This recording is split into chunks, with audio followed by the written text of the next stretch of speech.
কার মনের হদিশ থাকে বুকে চাপা ভালোবাসার নদী।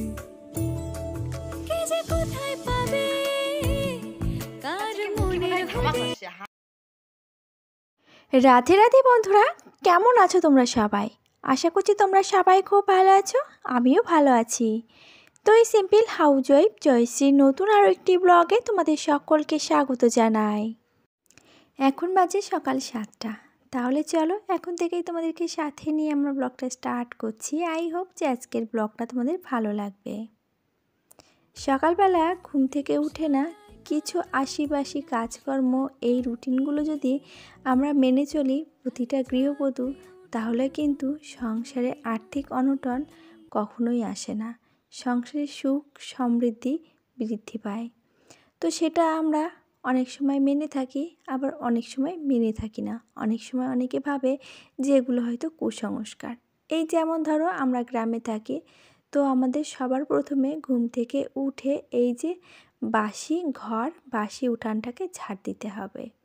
এই দুটো তো প্লাস থাকলো, তার সাথে আছে এই যে ঘর দূর ঝাড় দিয়ে সুন্দর করে নিট অ্যান্ড ক্লিন করে তারপরে গিয়ে কিন্তু বাসি দূরে জল দেয়া।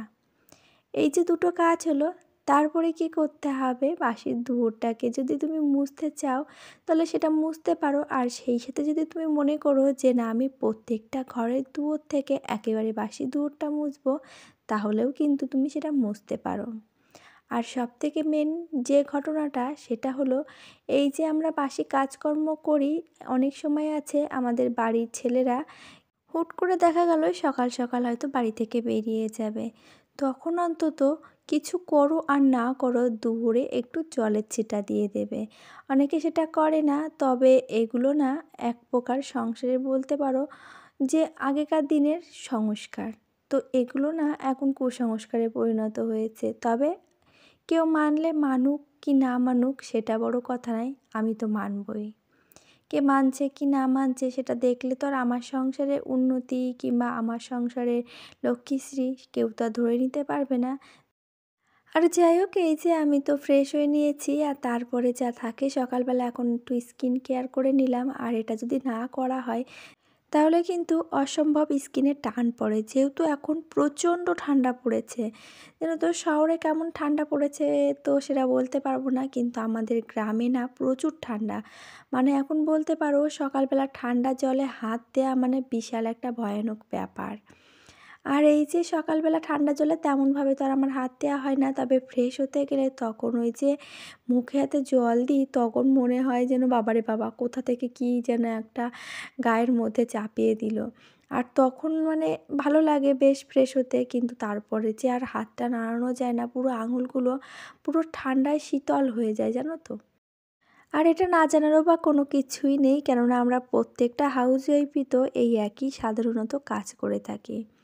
তবে ওই যে বলছিলাম না কিছু কিছু নিয়ম কানুন আছে, সেগুলোকে আমাদের অবশ্যই মেনে চলা উচিত। এই যে যেমন ধরো রাত্রেবেলা এঁটো বাসন মেজে রাখা, সকালবেলা ঘুম থেকে উঠে ওই এঁটো বাসনটা না দেখাই ভালো।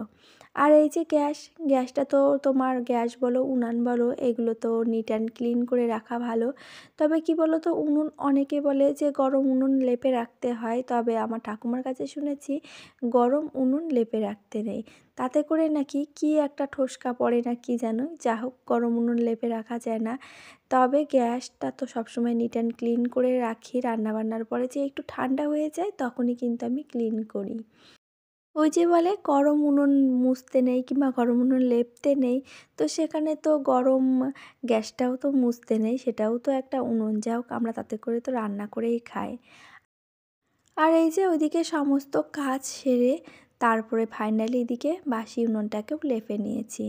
জানো তো আমাদের বাড়িতে তেমনভাবে রোদ্দুর ঢোকে না।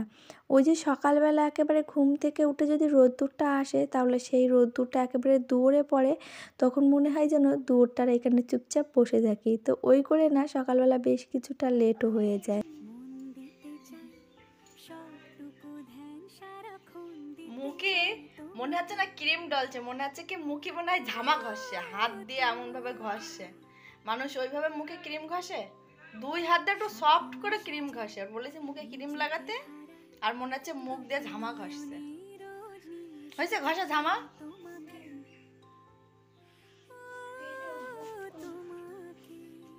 চিরুনিতে মাথায়।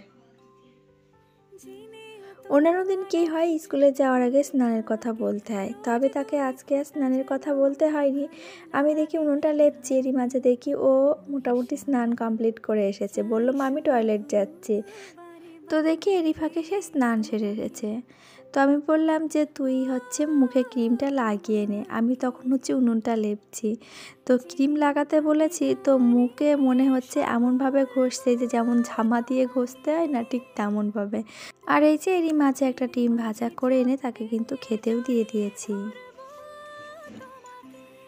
নে ধর, পাগল হয়ে গেছে ছামড়া। আমার তো মাথা খারাপ, তোর তো পেট খারাপ। এ ছবিটা ঠিকঠাক করে আঁকিস, কালো কালো ভূত টুত বানাস না যেন। এ ছবির রং নিছিস, আজকেও ছবি আঁকতে দেবে কিন্তু।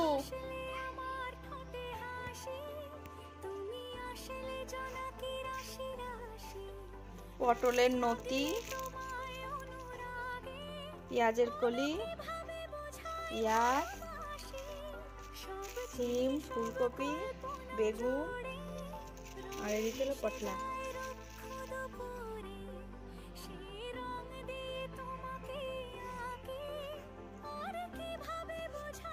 বাবুর ওই যে ডাস্টবিন লেখা লিখতে লিখতে কিন্তু তোমার দাদাভাই ওই সবজিগুলো সব নিয়ে এসেছে। তো দেখলে কি কি সবজি নিয়ে এসেছে, তো সেগুলোকে ভালো করে একটা ঝুড়ির ভেতরে রেখে দিলাম। আর এখন যেহেতু অনেক ঠান্ডা পড়ে গেছে না, শীতের মধ্যে যেন ফ্রিজে সবজি রাখার থেকে দেখছি বাইরে সবজি রাখলেই আরও বেশ ভালো থাকছে। তার জন্য এক সাইড করে রেখে দিলাম। তো যেটা লাগবে সেটা নিয়ে রান্না করব। আর ফ্রিজে কিছু সবজি আছে, তোমাদের দাদাভাই বলল সেই সবজিগুলোকে বার করে রাখো, কেননা পুরনো সবজির উপরে যদি তুমি নতুন সবজি চাপা দাও তাহলে তোমার ওই পুরনো সবজির কথা একদমই মনে থাকবে না। ওই নতুনগুলো খেতে খেতে পুরনোগুলো পচে নষ্ট হয়ে যাবে। তো সত্যি সেটাই হয়, জানো তো। ওই যে তলা থেকে বের করব ওই মনে থাকে না, সেই এক করে মোটামুটি কিছু কিছু দিন জানো তো ওরমভাবে সবজি নষ্টও হয়ে যায়। আর সেই কোন সকালবেলা মাছ নিয়ে এসেছে, সেই মাছটা কিন্তু এখন প্রায় 11টা বাজতে গেছে। আমি এখন কাটতে বসেছি। যেহেতু শীতকাল, ওই জন্য কিন্তু মাছটা কোনো রকম কোনো অসুবিধাই হয়নি। বাবু বলেছিল যে পাপা আমি তেলাপিয়া মাছ খাবো, তো সেই তেলাপিয়া মাছ পাইনি বলে এই দুটো কাতলা মাছ নিয়ে এসেছে। তো দুটো মাছে আমাদের 2 দিন হয়ে যাবে। তো ওই যে একদিন নিয়ে আসলে 2 দিন হয়ে যায়, সেরকমভাবেই মাঝে মাঝে নিয়ে আসে। আবার কোনো কোনো দিন এমন হয় যে একদিন হয়ে 2 দিনও যেন তো হয় না। তবে ওই যে মাঝে সাঝে একটু হিসাব করে চলতে হয়, যে একদিন কম বেশি করে খেয়ে সেটাকে ম্যানেজ করে নিতে। আর এদিকে আমি মাছটা ধুয়ে আসতে আসতে মাছের ঝুড়িটা আমার হাত থেকে কেড়ে নিয়ে বলল যে আমি জাল ধরিয়ে দিয়েছি, তুমি আমার মাছের ঝুড়িটা দাও, লবণ হলুদ লাগিয়ে আমি মাছগুলোকে ভাজি, ততক্ষণে তুমি সবজি লাগাও, মানে সবজিগুলোকে কেটে ফেলো। তো যাই হোক, এই যে আমি সবজি কাটছি আর ওইদিকে কিন্তু আমার হাজব্যান্ড কিছুটা এগিয়ে দিয়ে তারপরে সে চলে গেছে। তো মাঝে মাঝে যদি এরকম হেল্প করে তাহলে কিন্তু বেশ ভালো লাগে, তবে সব দিন তো আর সমান হয় না। তো কিছু কিছু দিন তাকে না বললেও কিন্তু কিছু কিছু কাজ আমাকে করে দেয়, এতে করে না বেশ ভালোই লাগে। তো আমার কতটা এগিয়ে গেল, সাথে করে কিন্তু একটু গল্প আনন্দ মজাও করতে পারলাম। আর তোমাদের দাদাভাইয়ের একটাই অভ্যাস, সে যখনই মানে কোনো কাজ করবে সে ফোনে গান চালিয়ে দিয়েই তারপরে কিন্তু কাজ করে। আমার আবার সেটা হয় না। আমি মনে মনে ওই যে হনুমান চালিসা পড়বো কিংবা কোনো ঠাকুরের গান করব, কৃষ্ণের শতনাম পড়বো, এইগুলো করি, মনে মনে করি, তাই বলে গান চালিয়ে দিয়ে আমার দ্বারা ওইসব কাজকর্ম করা হয় না। আর এই যে রান্না বান্না তো প্রায় কমপ্লিট হতে গেল। তো একটা তরকারি হয়ে গেছে বেগুন দিয়ে, মানে তোমার ওই যে কাতলা মাছ দিয়ে ঝোল করলাম, আর মাছ কিছুটা ভাজা তুলে রেখে দিয়েছি আগামী দিনের জন্য। আর এখন এই যে পাঁচমিশালি সবজি যেটা কেটেছি সেটাকে করব, তো ভাবলাম ওর ভিতরে একটু পেঁয়াজ দিয়ে দিই, যেহেতু দেখছি পেঁয়াজগুলোর মুখ দিয়ে না কেমন কলি কলি বেরিয়ে গেছে, আর এই পেঁয়াজগুলো যদি এখন না খাওয়া হয় তাহলে নষ্ট হয়ে যাবে। তাহলে বন্ধুরা, আজকের ভিডিওটি তোমাদের কেমন লাগলো একটা কমেন্ট করে জানাতে ভুলে যেও না। আর যদি ভালো লেগে থাকে তো প্লিজ একটা লাইক করে দিও। আর নতুন যদি কোনো বন্ধু আজকে আমার ভিডিওটি এই পর্যন্ত দেখে থাকো, ভিডিওটি দেখে ভালো লাগলে চ্যানেলটিকে সাবস্ক্রাইব করে রাখতে পারো। আর পুরনো বন্ধুরা যারা অলরেডি এই কাজটি করে রেখে দিয়েছো তাদেরকে জানাই অসংখ্য ধন্যবাদ আর অনেক ভালোবাসা। আর এই সবজিটাকে কষিয়ে ভালো করে একটু আদা দিয়েছি, আর এই যে জল দিয়ে এখন ফাইনালি রেডি হয়ে গেছে। এখন একটু চিনি দিয়ে ঘাটা ঘাটা করে লাভিয়ে নেব। আর এই যে ভাত বসিয়ে দিয়েছি, সব শেষে, রান্না বান্না তো কমপ্লিট হয়ে গেছে মোটামুটি, মাছ তরকারি। তো যাই হোক, এরকম একটা হেল্পিং হ্যান্ড মাঝে মাঝে থাকলেও একটু ভালো লাগে না? তো যাই হোক, এই যে দেখতে পাচ্ছ ভাত বসিয়েছি, ভাত বসিয়ে তরকারি ফরকারি যা ছিল সবটা উঠিয়েছি, এখানে কোনো কোটো কাটে কোনো কিছুই নেই। এখন ভাতটা হবে, ততক্ষণে আমি এই যে কড়াইগুলো মাজবো, নিজে স্নান করব, তারপরে গিয়ে পুজো দেব। তাহলে চলো, ভিডিওটি আজকে আর বাড়াবো না, আজকের মতন এই পর্যন্তই। সকলে খুব ভালো থাকবে পরিবারকে নিয়ে, আবারও দেখা হবে।